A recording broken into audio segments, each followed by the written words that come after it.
হাদিসের মধ্যে আছে বাপ, আল্লাহর নবী বলছে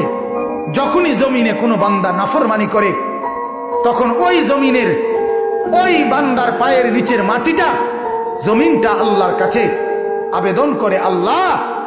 আল্লাহ আমার একটু সুযোগ দাও, আমি একটা শুধু গড় দেমু, আমার নিচের মাটিটা উপরে উঠামু, উপরের মাটি নিচে নামামু, শুধু ওই লোকটা যেরকম বিছনায় এপাশ ওপাশ করে আমি আমার জমিনটাকে একটু এপাশ ওপাশ করবো, আমার নিচের মাটি তুলবো, উপরের মাটি নিচে নামাবো, আল্লাহ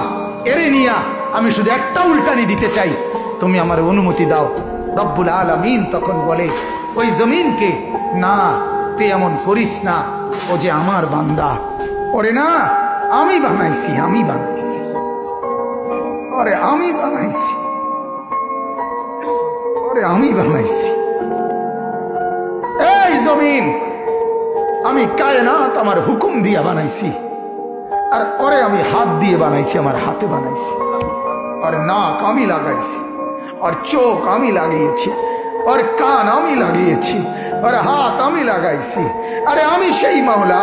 যে মাওলা কুন বললে ফায়াকুন, যে মাওলা ভ বললে হয়ে যায়। আরে বানাইতে এভাবে করি নাই, 9 মাস পরে আর মায়ের পেটে রাইখা আমি নিজের হাতে ড্রয়িং করছি, নিজের হাতে একবার নাক লাগাই 100 বার দেখছি ঠিক মতো হয়েছিনি, একবার চোখ লাগাইয়া কুঠিবার দেখছি ঠিক মতো হয়েছিনি। এইভাবে 9 মাস আমি তারে যত্ন করে সাজিয়ে সুম্মা আনশানাহু খালকান আখার, আমি তারে এক মানুষ বানিয়ে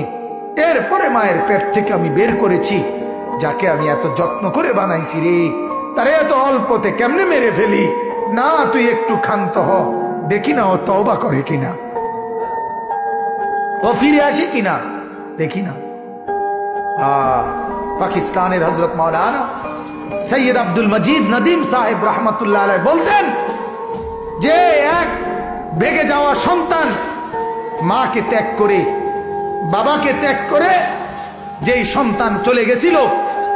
4 বছর পরে 10 বছর পরে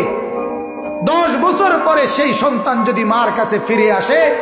আর চোখের পানি ছেড়ে দিয়া বলে, মা মাফ করে দাও, আমি ভুল করে ফেলছি, সৈয়দ আব্দুল মজিদ নদীম সাহেব বলতেন যে ওই মা ওই সন্তানকে মাফ করতে যদ্দূর দেরি করবে, 90 বছরের ভেগে যাওয়া বান্দা আল্লাহর নাফরমানি করার পরেও 90 বছর পরে যদি একত্রে একদিন